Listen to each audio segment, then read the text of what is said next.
मैं भाई अभी थोड़ी देर पहले एनसीईआरटी का सिलेबस चेक किया, अपडेटेड सिलेबस क्लास 9th का। बहुत ज्यादा उन्होंने सिलेबस चेंज कर दिया।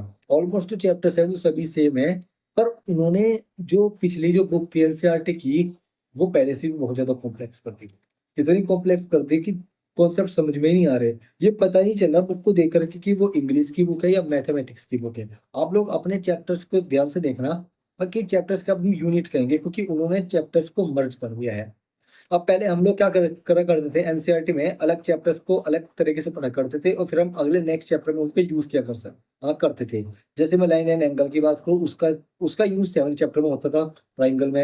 अगर हम ट्राइंगल की बात करें, उसका यूज होता है क्वाड्रिलेटरल में। लेकिन यहाँ पर इन्होंने क्या किया, बेसिक बिल्डिंग ब्लॉक चैप्टर्स होते हैं, ये आप लोगों के बेसिक बिल्डिंग ब्लॉक्स होते हैं chapters, line and angle, quadrilateral, triangle, ये 3 चैप्टर ऐसे हैं जो कि आपकी बेसिक बिल्डिंग ब्लॉक होते हैं क्लास 9 की फर्दर चैप्टर्स के लिए।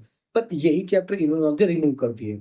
अब इन्होंने क्या किया, ये चैप्टर रिमूव करने के बाद टोटल 15 चैप्टर्स में से 8 चैप्टर छोड़ दिए। अब हर एक चैप्टर क्या है, एक एज ए यूनिट काम करेगा। उसमें सभी कॉन्सेप्ट्स को क्या कर दिया इन्होंने, मिक्स कर दिया। और थ्योरी इतनी ज्यादा एडवांस में दे दी कि उसमें उनकी हिस्ट्री भी दी है, क्वेश्चंस भी दिए है और प्रैक्टिकल क्वेश्चंस भी दिए है।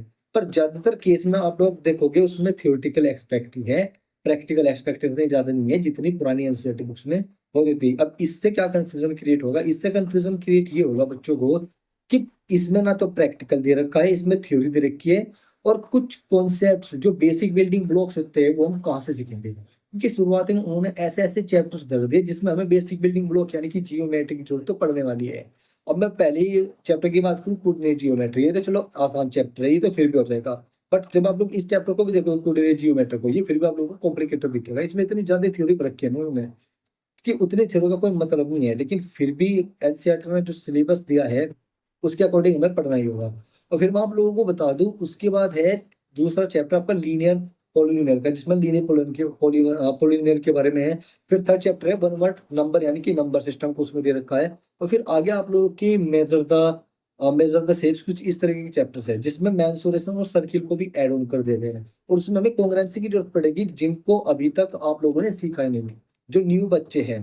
ठीक है, लेकिन कई कॉलेज में या फिर कई स्कूल्स में अगर हम बातचीत करूँ, इसको ऐड ऑन भी किया गया है न्यू सिलेबस को। और कई तो अभी पुरानी एनसीईआरटी चले क्योंकि सिलेबस को आने में समय लगता।